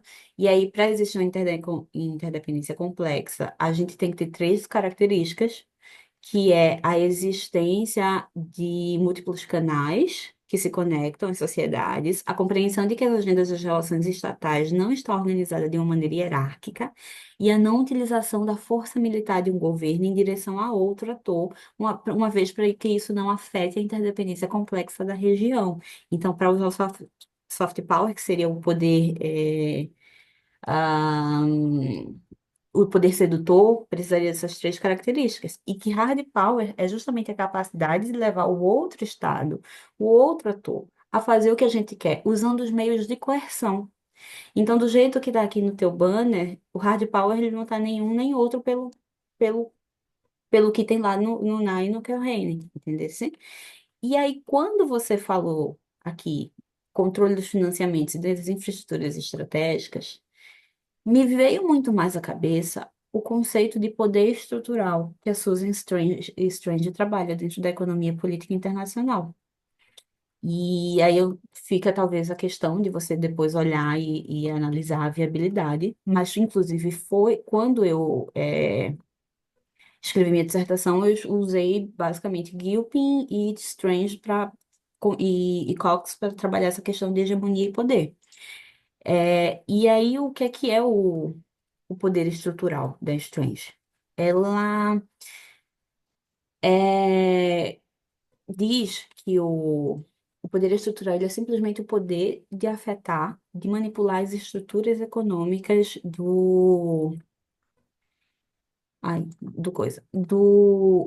da economia política internacional.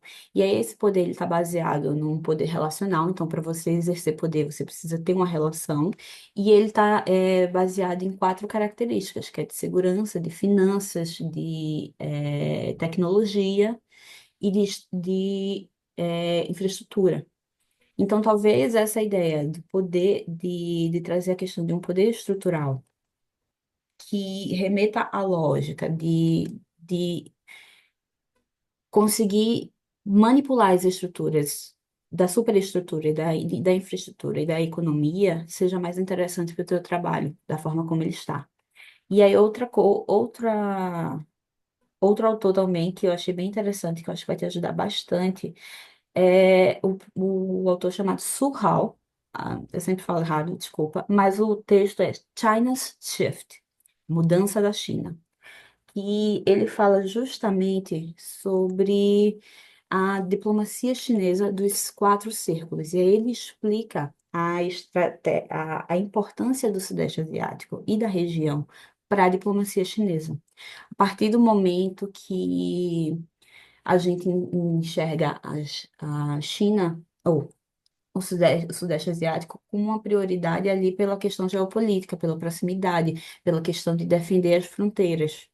E eu acho que esse autor vai te beneficiar bastante para você conseguir, inclusive, explicar o questionamento que você mesmo fez no fim da tua apresentação, que é sobre por que a China continua investindo se tem a questão da armadilha da dívida, né?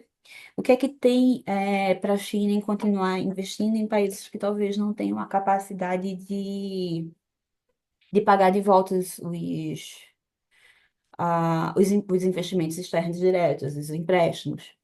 A resposta ela é geopolítica, acima de tudo. Tá certo, a China vai ficar com o controle dos portos, mas se você for olhar a diplomacia da China e a própria formação histórica do Sudeste Asiático, você vai entender que essa importância é fundamental para proteger as próprias fronteiras da China, tendo em vista, de novo, o século mais traumatizante da história da China, o século das humilhações. Então, essa parte territorial e geopolítica ela é muito importante. E vai ser sempre um dos primeiros círculos de, de prioridade diplomática, como o Surral ele vai afirmar aqui no texto que eu vou te mandar.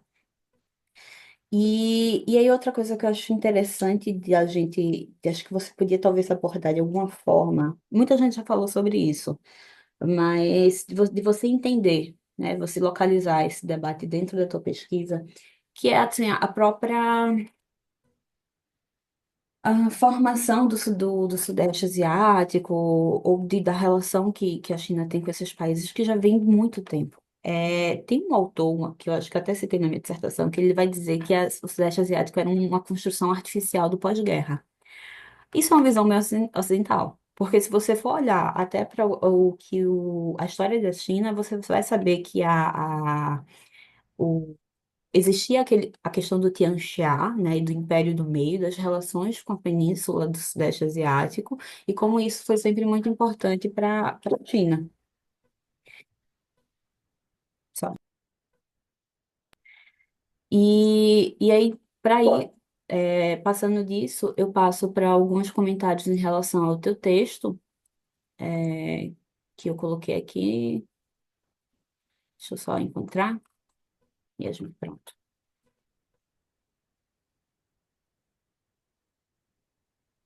E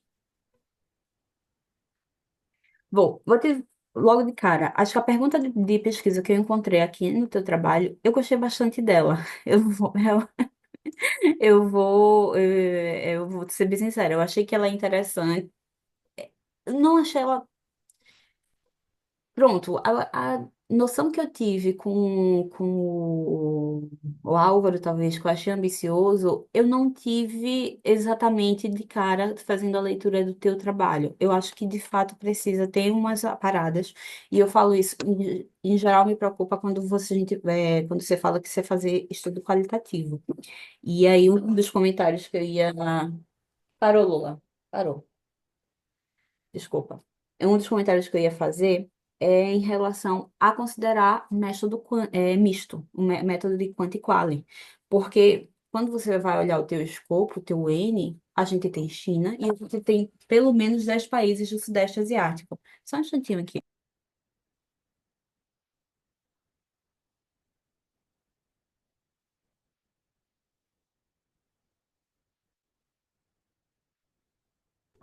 Ana, Oi? a gente nem tá escutando a Lola. Se você quiser, tipo, não tem problema nenhum. Ah, eu já tirei ela do quarto. Tá bom. É, eu tava escutando, estava incomodada já. Aí, mas voltando. Que a gente já estava falando do N. É o N que tem a China, tem pelo menos 10 países do Sudeste Asiático. E já é um N gigantesco. E aí tu fala de dois projetos. E a minha primeira, que é o da Indonésia e do Mianmar. E tu fala de de três instituições. E aí eu já fiquei, meu Deus, esse N é gigantesco. Não achei a pergunta de pesquisa tão gigantesca, tão ambiciosa.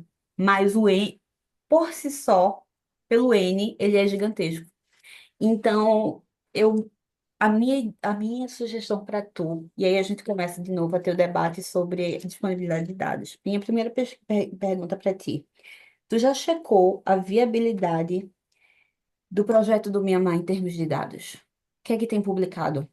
Porque, assim, eu lembro que na minha dissertação que foi a maior dor de cabeça encontrar dados justamente para o Mianmar. Então, foi bem difícil. A minha primeira pergunta para ti é: você já checou se existe, se tem alguma coisa factível para você conseguir fazer um estudo de caso, seja quanti, seja quali, ou seja quanti e quali?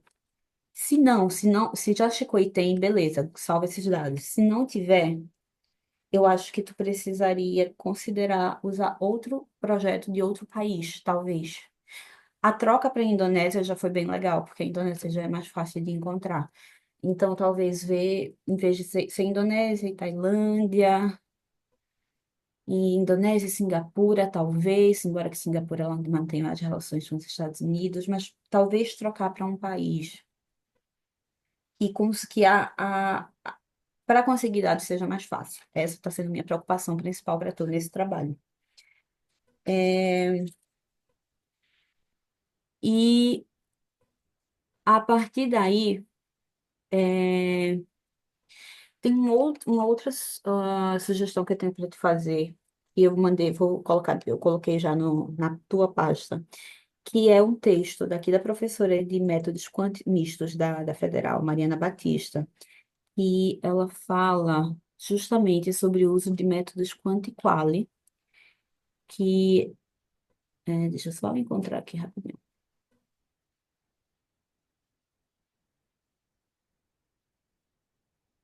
Aqui.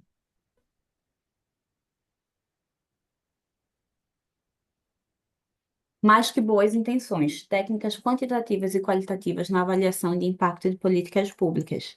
E aí você vai me perguntar, Carol, você tá louca? Políticas públicas, pelo amor de Deus. Mas a lógica é a mesma para estudo de caso, para process tracing, entendeu? Porque aí a lógica que ela usa nesse artigo é tipo, tem que encontrar uma forma de conseguir mensurar ou de observar de forma concreta a diferença no impacto que é por exemplo, de um projeto específico da Belt and Road.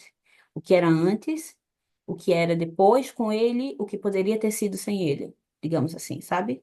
Então, a lógica para estudar implementação de políticas públicas e para estudar fazer alguns estudos de projetos como esse é mesmo, porque se a gente parar para pensar numa análise mais ah, teórica, projetos como esse nada mais do que são políticas públicas, só que envolvendo relações internacionais, enfim, tem outros atores, mas a lógica é a mesma.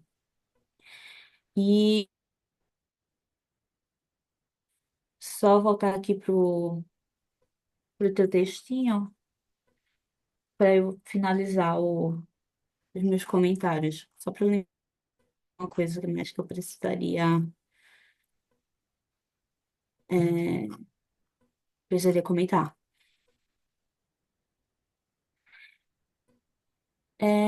Não, acho que é basicamente isso, sim, em relação ali a técnicas quanti-quali, em relação ao escopo, a questão do artigo China Shift. Sim, um problema aqui que eu encontrei foi aí em relação à tua hipótese, que foi o seguinte: eu entendi que a hipótese central que está aqui é o seguinte. A nova Rota da Seda está promovendo uma reconfiguração das dinâmicas de poder no Sudeste Asiático, conferindo um caráter geopolítico de notável importância, onde a China se coloca como a principal parceira econômica e política dos outros países da região, reorganizando o desenvolvimento e a integração Sudeste Asiática em torno de si. E aí você tem justamente uma citação e aí a gente fica, pelo menos fica claro que essa tua hipótese, ela é uma citação de um outro trabalho do Garron, 2016. E aí a minha dica para ti é que o interessante é que a tua hipótese seja uma elaboração sua mesmo para a pergunta de pesquisa. Por mais que você tenha encontrado um norte a partir da publicação desse autor, eu, eu acho que o exercício aqui seria, através dessa leitura, o que foi que você depreendeu? Como é que isso se transforma na hipótese que você quer testar? E aí também te convido a seguir o conselho de tentar escrever uma hipótese dentro de 3 linhas ou menos, assim, manter mais simples. Talvez isso te ajude para que aí seja essa hipótese que você vai testar ou no método quant, ou quali, ou quanti-quali, uma inferência tua, sabe? No mais é isso. Também tenho uma pastinha que eu vou mandar para ti. Aproveito e faço aqui o meu merchan um pouco. Olha a minha dissertação depois, talvez tenha alguma coisa que te interesse. Eu usei muito a parte de fluxos temporais, assim, para observar as relações econômicas.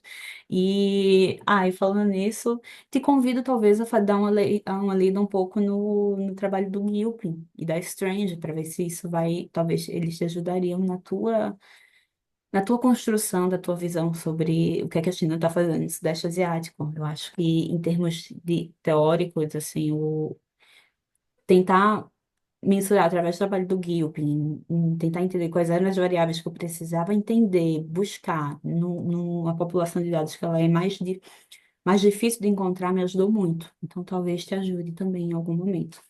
É isso. Primeiramente, eu gostaria muito de agradecer os comentários, Ana.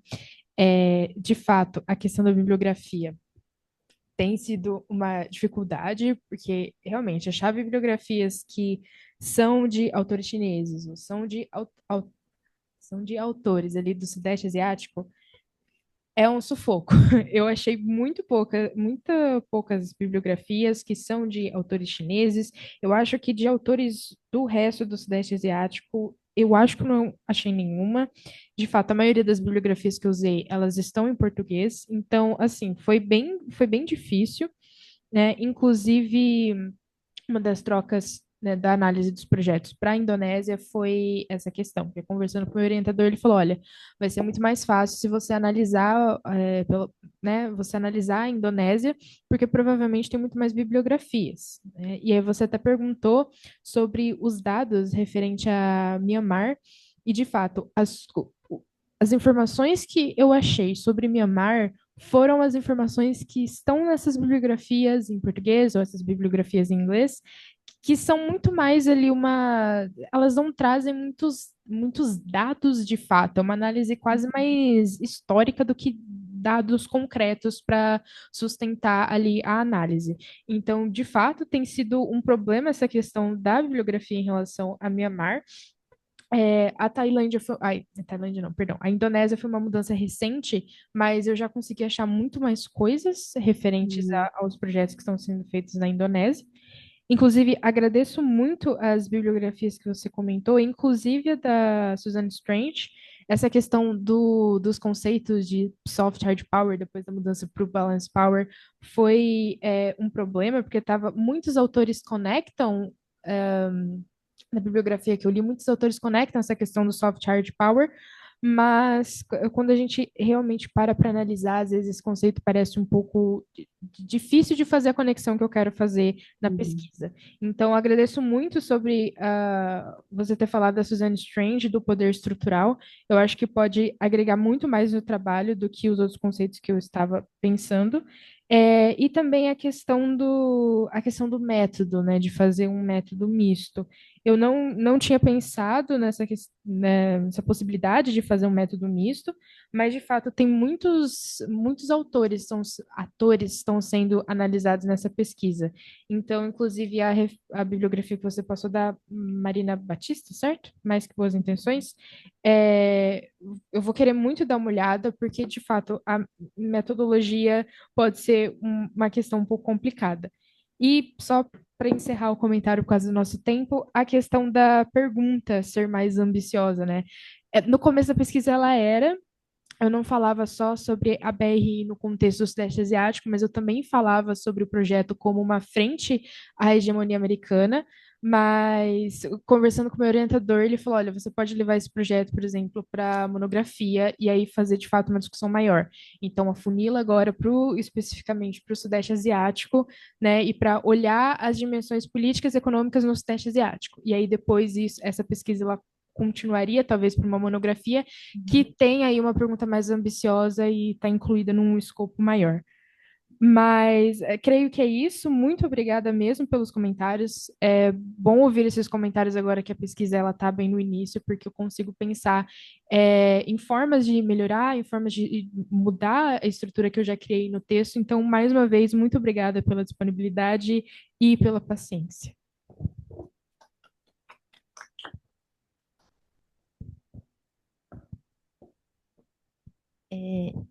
Agora eu passo a palavra para a plateia do evento. Há algum comentário, pergunta ou sugestão da plateia? Ok. Estamos chegando ao fim do nosso evento. Passo a palavra para os apresentadores fazerem suas considerações finais. Bom, eu gostaria de agradecer a Ana pelos comentários e principalmente pelas indicações. Eu acho que é bem legal essa troca acadêmica para a gente repensar a nossa pesquisa, mas para a gente aprender um com o outro. E eu acredito que tive muitos ganhos ouvindo o que você disse, então é muito legal para repensar o que eu já tinha escrito. Então, agradeço pelo seu tempo, pela dedicação a ler a minha iniciação científica e também pelas indicações que você trouxe, que eu acho que vão agregar muito à minha pesquisa. Bom, Ana, muito obrigado pelo tempo que você tira da sua tarde para ajudar a gente. Eu acho que as contribuições que você forneceu para a nossa pesquisa, acho que é uma contribuição ímpar, entendeu? Porque acho que é você que, enfim, acho, aqui na Facamp, a gente convive um com a pesquisa dos outros, ainda mais relacionada à temática China. E como, enfim, a senhorita não está aqui na Facamp, ter essa visão de fora é muito importante para a gente, porque a gente vê como é que nosso tema está posicionado não só nos muros da Facamp, mas na academia. Então, eu agradeço muito a você, agradeço muito também a todo mundo que esteve presente aqui. E, enfim, eu espero que nosso contato exceda essas 1h30 que a gente teve. Então, muito obrigado. Eu gostaria de agradecer mais uma vez pelos comentários, Ana. É muito bom ouvir comentários de alguém que pesquisou esse tema também, que assim encontrou as mesmas dificuldades que eu encontrei na pesquisa e conseguiu contornar isso. Então, eu acho que, como o Álvaro falou, trazer essa visão de uma pessoa de fora é, é muito importante porque dá um outro prisma para gente. Pelo menos para mim, deu muito esse outro olhar sobre outros caminhos que eu posso seguir dentro da pesquisa. E essa troca, ela é singular. Eu acho que dentro da academia é muito importante a gente fazer esses debates sobre essas pesquisas, porque a gente consegue, debatendo, perceber os problemas, aonde a gente pode aprofundar, pensar em coisas que a gente não tinha pensado antes, às vezes a gente está tão dentro da pesquisa que a gente não olha além dela. E aí vem uma pessoa de fora e fala, olha, você poderia analisar isso também. Então é muito importante e eu tenho certeza assim, que os comentários foram muito enriquecedores. Muito obrigada pela indicação de bibliografias e tenho certeza que todos os trabalhos vão sair melhores por conta do nosso debate. Eu que agradeço, pessoal, inclusive pelo carinho que vocês receberam nos comentários. Queria deixar, inclusive, rapidinho, um convite para os três. Dentro do Centro de Estudos da Ásia, que eu faço parte, sou pesquisadora associada, existe uma curadoria sobre a história da China. Então, Melissa, talvez você fosse muito bem-vinda nessa curadoria, porque eu acho muito importante a troca acadêmica. Você está pesquisando dentro da Facamp, mas a gente, o FPE, Unicamp, Facamp, tem muito a ganhar em trocas. Então, fica aí meu convite para você procurar no Instagram, procurar no Instagram ou no site do SEASE, o FPE, arroba SEASE, o FPE. Também procura E aí talvez tenham curadorias que interessem aos meninos também, ao Álvaro e a Yasmin. A da Yasmin, talvez mais especificamente a curadoria de política industrial. E para o tema específico do Álvaro talvez não tenha uma diretamente, mas talvez algum trabalho possa auxiliar ou se inserir em alguma outra curadoria. Talvez, enfim, porque curadorias são basicamente grupos de estudos. E aí eu faço o convite para a da Federal, porque a gente, depois da pandemia, a gente adotou o híbrido. Então, a gente tenta manter esse híbrido para ter alunos de outros estados. E também faço convite para vocês seguirem o Instagram do CAIS Unicamp, que é o centro de estudos que eu faço parte dentro da Unicamp, porque o CAIS Unicamp ele é uma cooperação entre os estudos, entre a Academia Chinesa de Ciências Sociais e a Unicamp. E aí, o que é que acontece? A gente também está criando um grupo de estudos dentro da Casa Unicamp, e eu acho que em algum momento talvez isso possa ser de interesse para vocês. Então, enfim, fica aí o convite para vocês acompanharem. Ana, só uma dúvida. Como que a gente escreve para procurar o Instagram? Casmicamp? CAS, CASS, Unicamp. Cas. Porque acho que vocês têm a se beneficiar, sabe, de encontrar outros pesquisadores. E também faço o convite de que, quem sabe, quando essa pesquisa avançar um pouquinho mais e vocês já tiverem, né, projetos para TCC ou mestrado, vocês podem apresentar no Seminário Pesquisa China da Unicamp. Eu sou organizadora, a Rubia, inclusive, já participou de algumas edições, então. E quem sabe no próximo ano vocês estão lá no GT de Iniciação Científica.